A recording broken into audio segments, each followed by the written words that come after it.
pengalaman saya di Mustopo itu karena saya melihat satu ya, saya begitu masuk kan Mustopo terus pakai dalam kurung B gitu, apaan sih tuh beragama. Betul, gitu ya.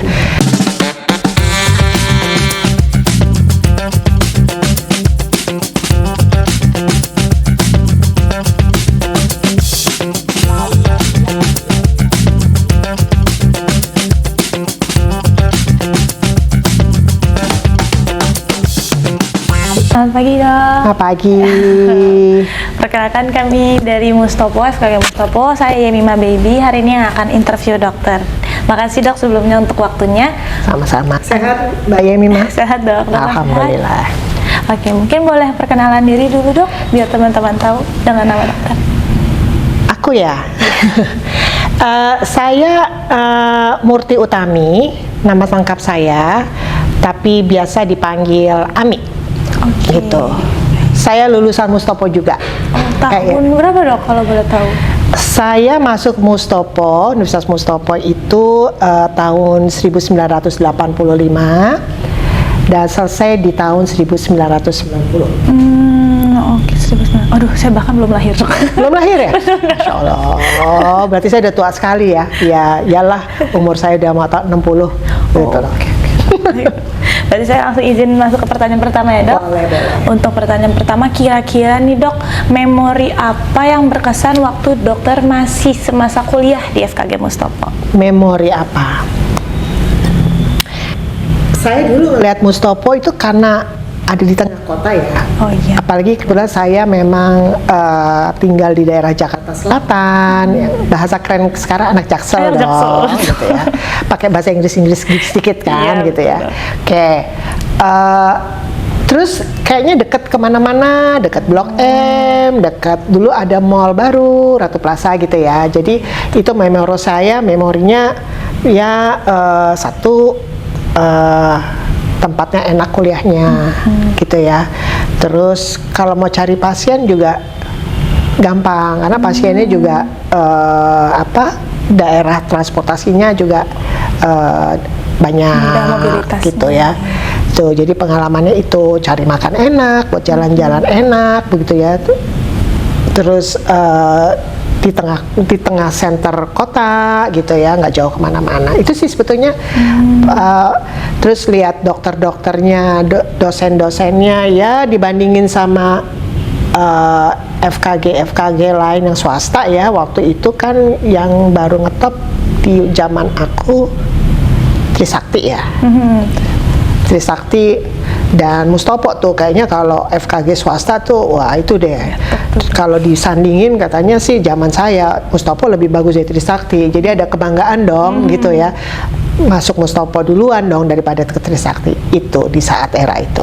Gitu. Iya sih dok, saya dengar dulu waktu masih di Senayan itu karena di tengah kota, jadi kalau cari pasien biasanya ada karyawan yang makan siang gitu, nanti mereka luang bisa periksa gigi. Iya, gitu. jadi akses waktu, akses tempat, terus banyak ini ya, banyak transportasi yang lewat di situ kan. Jadi sebetulnya memudahkan kami sebagai mahasiswi cari-cari pasien sih gampang gitu loh. Strategis tempatnya, apalagi deket di rumah gitu. Oh, lebih strategis lagi. Karena saya emang orangnya nggak seneng macet, jadi kalau suruh ke Grogol macet kan gitu ya. Jadi saya carinya ya yang dekat-dekat rumah. Kebetulan rumah saya di Jakarta Selatan, di daerah Cilandak. Pas banget ternyata dokter udah sekalian menyebutkan keunggulannya. Berarti kita langsung ke pertanyaan nomor 3.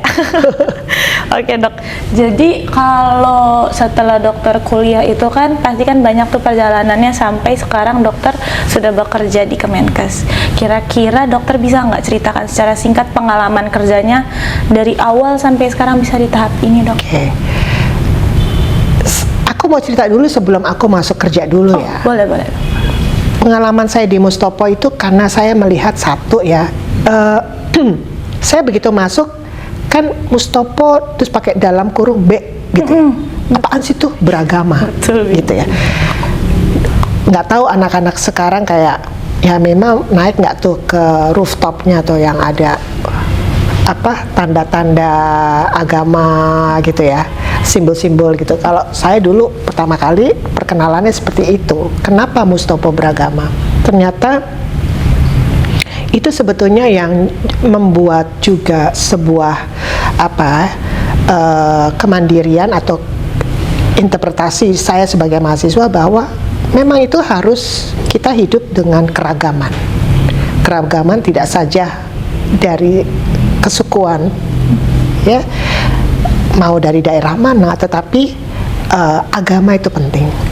Jadi di situ juga saya belajar bahwa perbedaan agama itu tidak boleh menjadi sebuah perpecahan dalam sebuah organisasi gitu ya, dalam mencari ilmu gitu ya. Jadi di situ alhamdulillah dengan kondisi seperti itu saya belajar. Dulu saya masih dapat tuh kuliah umum dari Prof. Mustopoi sendiri gitu loh. Jadi itu yang menanamkan kebaikan itu yang akhirnya sampai saya bisa bekerja seperti itu ya. Jadi itu, dan kedua yang saya lihat juga teman-teman atau dosen-dosen dari Mustopo juga dosen-dosen yang kita masuk ternyata juga banyak yang disiplin dan galak juga ya gitu ya. Zaman aku loh kayaknya galak-galak gitu ya. Nah tapi itu kedisiplinan itu ternyata membawa hikmat di karir saya dalam bekerja.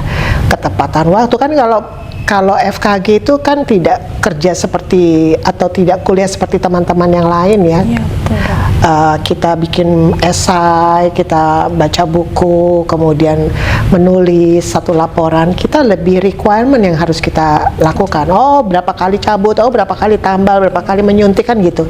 Itu skill yang harus dilatih. Nah, ngelihat dari situ kan dosen-dosen juga suka kadang-kadang marah-marah gitu ya. Tapi itu ternyata juga memperbaiki bagaimana bekerja dengan target yang jelas yang harus dicapai gitu. Nah ini alhamdulillah 5 tahun berkuliah di Mustopo ini akhirnya membawa karir saya seperti ini karena terbangun di saat kuliah itu. Nah kalau pertanyaan yang memang sekarang saya bekerja, saya setelah lulus dari Mustopo, saya mengikuti program Impres. Kalau dulu kita sebutnya wajib kerja sarjana. Jadi saya melakukan pengabdian di daerah selama 3 tahun. Saya bekerja di Lombok selama 3 tahun setelah menyelesaikan kuliah. Namun saat itu rupanya kalau sudah mengikuti program Impres, ternyata otomatis jadi pegawai negeri. Kalau sekarang kan enggak tuh, dulu ada PTT sekarang sudah dihapuskan. Sekarang tidak ada tuh program yang mengharuskan dokter gigi melakukan pengabdian. Nah, dulu semua dokter dan dokter gigi yang melakukan pengabdian automatically jadi pegawai negeri, gitu. Padahal aku nggak pernah cita-cita tuh sebetulnya jadi pegawai negeri, pengennya praktek sebetulnya, ngapain jadi pegawai negeri gitu ya. Nah, saya di Lombok 3 tahun, kemudian alhamdulillah saya juga ternyata tidak hanya praktek, tetapi saya ternyata bekerja di kantor kesehatan juga. Nah, ya saya berangkat ke Jakarta karena kebetulan saya orang Jakarta, terus saya akhirnya mengabdi di kantor Kementerian Kesehatan. Ya, berbagai jabatan saya lalui, mulai dari jabatan kepala seksi, kepala bagian, menjadi jabatan direktur, ya. Kepala seksi saya mungkin sudah 4 kepala seksi, 2 kepala bagian, 2 jabatan kepala bagian. Kemudian untuk jadi direktur saya sudah 3 jabatan direktur. Dan sekarang saya menduduki jabatan sebagai inspektur jenderal. Ditambah lagi menjadi pejabat pelaksana tugas dirjen penanggulangan penyakit. Kebetulan dirjennya nggak ada, belum ada ya yang definitif. Jadi saya 2 nih, eselon 1 gitu. Jadi alhamdulillah keren lah alumni Mustopo ada yang bisa menduduki gitu ya. Dan saya yakin banyak ya teman-teman Mustopo juga yang punya karir tanggung jawab yang berat ya, nggak menjadi menjadi eselon 1 nggak mudah ya, gitu. Berarti pengalamannya memang semuanya tuh tertata jalannya pelan-pelan ya dok? Pelan-pelan yang mesti dilalui ya, jadi dokter gigi juga di daerah jalanin, terus kemudian menjadi pegawai Kemenkes. Kalau sekarang sih kita itu dok, bukan seperti yang dokter itu, tapi namanya internship dok. Oh iya. Jadi kalau semuanya tetap harus, tapi paling ke RSUD dan puskesmas. Dan dokter gigi itu kan baru. Iya. Dulu program internship itu adalah program yang sangat baik ya sebetulnya ya. Betul, Dok. Mungkin bagi teman-teman dokter apa dokter gigi nyusah-nyusahin amat sih ya. Mesti harus ke rumah sakit, ke puskesmas selama setahun ya. Kalau dokter gigi 6 berapa? bulan, Dok. Oh, kalau teman-teman 6 bulan gitu ya. Iya. Ini sebetulnya ya, kita kan memang dokter gigi itu beda ya dengan dokter umum ya. Betul. Mereka butuh stetoskop, tensi, sama buku resep kali ya gitu. Kalau kita kan memang skill yang harus kita lakukan ya, keahlian kita mencabut, menyuntik segala macam itu kan itu skill gitu. Nah menurut saya kita nggak cukup tuh hanya mengerjakan target requirement saat kita kuliah. Benar, saya setuju. Ya, saya ke Lombok pun gitu ya, dekat dengan masyarakat selama 3 tahun. Bagaimana mereka tuh sebetulnya mencari dokter gigi gitu ya. Jadi terus nanti kalau ketemu ya apakah itu kusir Cidomo, kita sebutnya kusir apa, dokar gitu ya, datang tukang beca, tukang sayur. Di situ akhirnya dengan internship, kalau sekarang cuma 6 bulan ya. Internship itu sebetulnya bukan untuk meningkatkan keterampilan, tapi untuk mendekatkan hubungan antara kita dengan pasien. Makanya harus dilatih. Jadi kita bekerja orientasinya selalu untuk pasien, yang terbaik untuk pasien. Jangan kita bekerja ya orientasinya kapan nih balik modal kursi dental unitku gitu, yang aku udah investasi sekian puluh juta balik nih gitu. Aku mau cabut sekian, mau scaling aja aku tarikin mahal. Tidak. Tapi dengan seperti itu teman-teman akan merasakan bahwa masyarakat di Indonesia itu butuh banget loh orang-orang yang pengabdiannya tulus. Betul saja. Gitu ya. Makanya internship menurut saya sangat penting diikuti oleh teman-teman lulusan mahasiswa baru. Betul sih dok. Jadi ya itu nanti teman-teman kan soalnya dokter gigi itu baru ya. Saya dengar tadi kan nggak mau katanya. Bener dok. Baru pas angkatan 2017 kemarin. Iya, dokter umum udah lama, lebih duluan ya dokter gigi. Sampai saya sebetulnya sedih juga sebagai seorang dokter gigi gitu ya. Kok nggak ada yang mau? Kok nggak mau dokter gigi muda kita ke lapangan gitu ya? Ya sebetulnya ambil hikmahnya itu sih, gitu. Karena harus diingat kembali kita kan pelayan kesehatan. Iya, kita tuh jadi dokter atau dokter gigi itu sebetulnya fungsinya apa sih? Untuk melayani. Untuk melayani, untuk bikin masyarakat di sekeliling kita sehat kan? Ya kalau kita mau hanya praktek di kota-kota besar ya nggak dapet tuh feel menjiwai melayaninya ke pasien itu seperti apa. Tapi nanti kita mesti lihat pasien yang nggak punya uang, pasien yang punya keterbatasan, mereka datang kan tidak selalu mereka, tapi kan perlakuan kita harus sama. Mau pasien yang punya uang dan pasien yang tidak punya uang gitu ya. Ya pelayanan kita harus sama, megang pasien yang ngebornya bukan berarti terus yang nggak punya uang gitu kan, nggak juga gitu ya. Nah jadi itu adalah cara kita belajar untuk menghormati dan menghargai orang lain. Menurut saya sih penting banget. Oke dok, kita nggak kerasa udah mau sampai di pertanyaan terakhir nih dok. Sekarang saya mau bertanya, sekarang kira-kira dokter tuh fokus lagi bergerak di bagian apa? Oh, dan satu lagi dok, untuk kedepannya kira-kira apakah ada program yang untuk kedokteran gigi yang ingin dokter achieve di masa depan? Nah, ini teman-teman ya, ini ada sesuatu hal yang baru untuk dokter gigi. Kita punya programnya Bapak Presiden dan Wakil Presiden adalah pemeriksaan kesehatan gratis. Pernah dengar nggak? Cek kesehatan gratis. Itu di launching Februari lalu. Jadi semua masyarakat Indonesia boleh dapat check up. Ibaratnya medical check up terbatas ya. Itu ke seluruh puskesmas. Mau KTP mana aja, nggak perlu harus balik ke KTP, misalnya KTP mana Probolinggo harus ke Probolinggo, nggak, boleh di mana aja. Semua puskesmas di Indonesia, 10.000 sekian puskesmas melakukan pemeriksaan kesehatan gratis. Ceknya apa? Oh, nanti kita dicek gula darah, kolesterol, tensi. Kalau ada ternyata tensinya kurang baik, kemudian kolesterolnya tinggi, ada keluhan klinis, di EKG, di USG misalnya harus ada sesuatu yang secara klinis perlu ada. Jadi di puskesmas kita udah ada alat-alat seperti itu. Jadi mereka nih sebetulnya seluruh 280 juta penduduk Indonesia itu mendapatkan hak untuk pemeriksaan kesehatan gratis. Alhamdulillah sampai dari Februari kemarin tanggal 10 sampai sekarang itu sudah ada 13 juta penduduk Indonesia menerima pemeriksaan kesehatan gratis. Bayangin 13 seluruh Indonesia. Tahu nggak ternyata dari 13 juta itu yang sakit apa sih?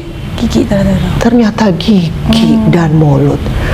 Waduh, penduduk Indonesia kita tuh ternyata prevalensi untuk gigi dan mulut itu nomor 1 daripada penyakit hipertensi. Saya sempat ditegur sama Pak Menteri, ini dokter gigi malah ngapain kerja di Kemenkes, bukannya praktek, kata gitu kan. Itu coba masyarakatnya banyak yang sakit-sakit gigi, malah ini Ibu Ami malah kerja di sini gitu kan. Waduh, saya merasa waduh bener ya ternyata.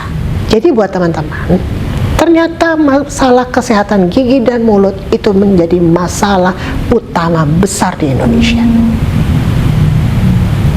Nah, mungkin nih mudah-mudahan kalau nanti ya mah kembali ke kampus sampai itu ke Pak Purek, Pak Rektor, Pak Bu, ini ternyata masalah gigi menjadi masalah nasional.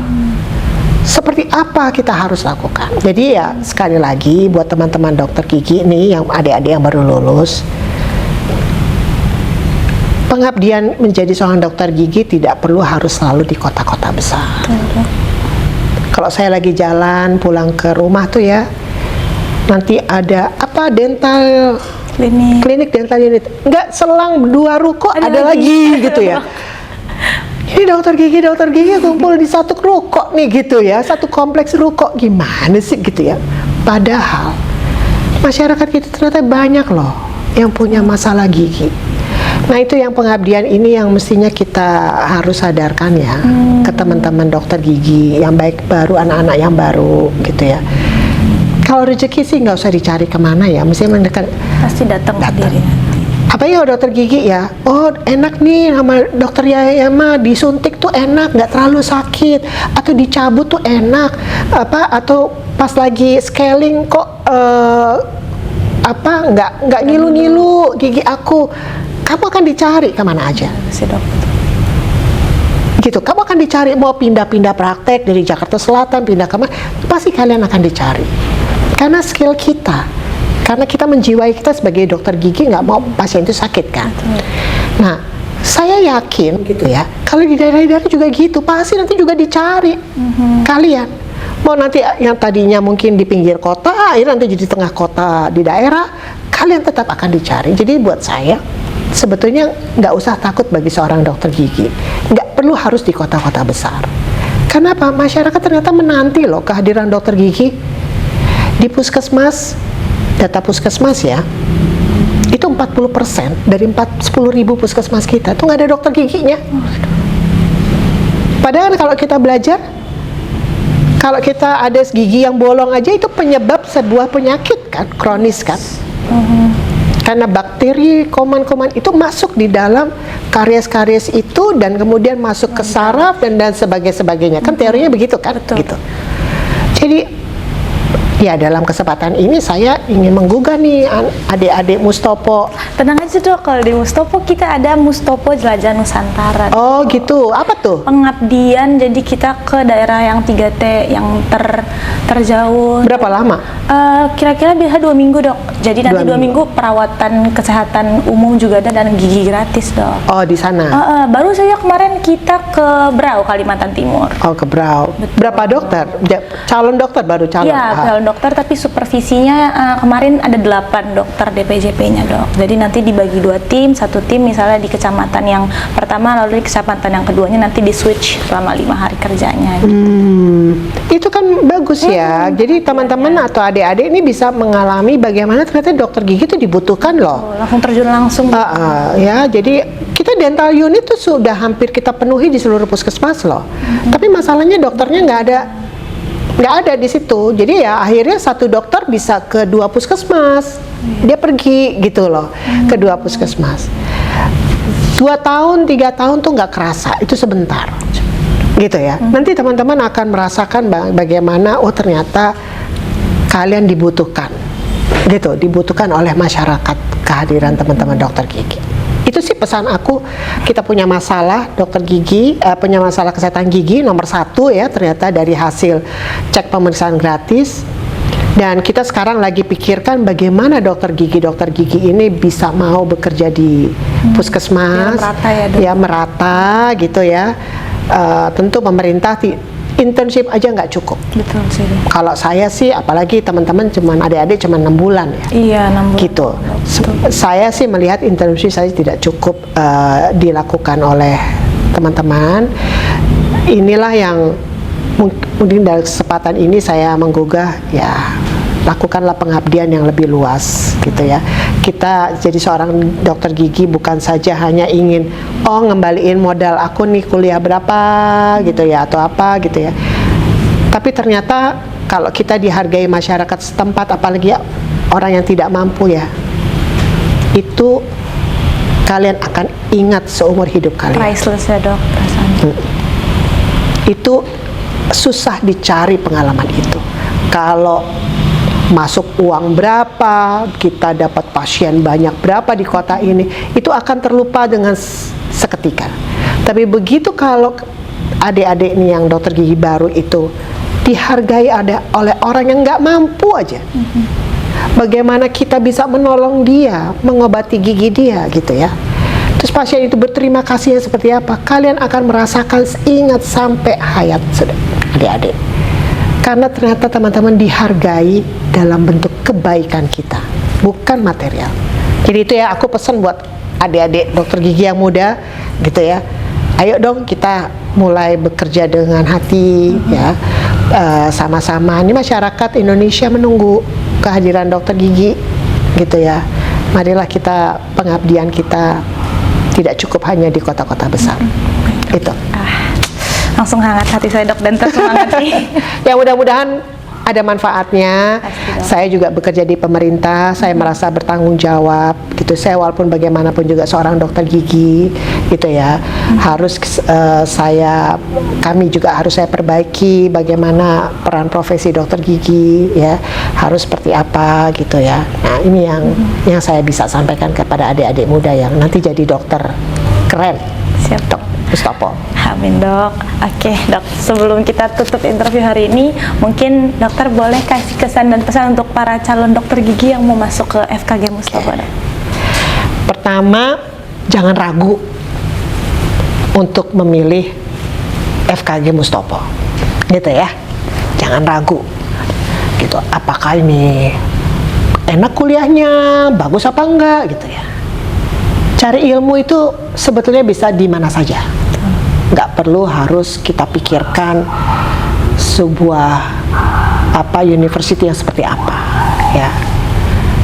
Jadi masuklah Mustopo. Buktinya saya juga lulusan Mustopo, nggak pernah pikir-pikir mau ngapain gitu ya. Ternyata ya yang penting setelah jadi dokter, adik-adik ini harus punya pengabdian yang baik kepada sekeliling kita, masyarakat Indonesia yang sebetulnya menanti, apalagi lulusan Mustopo ya.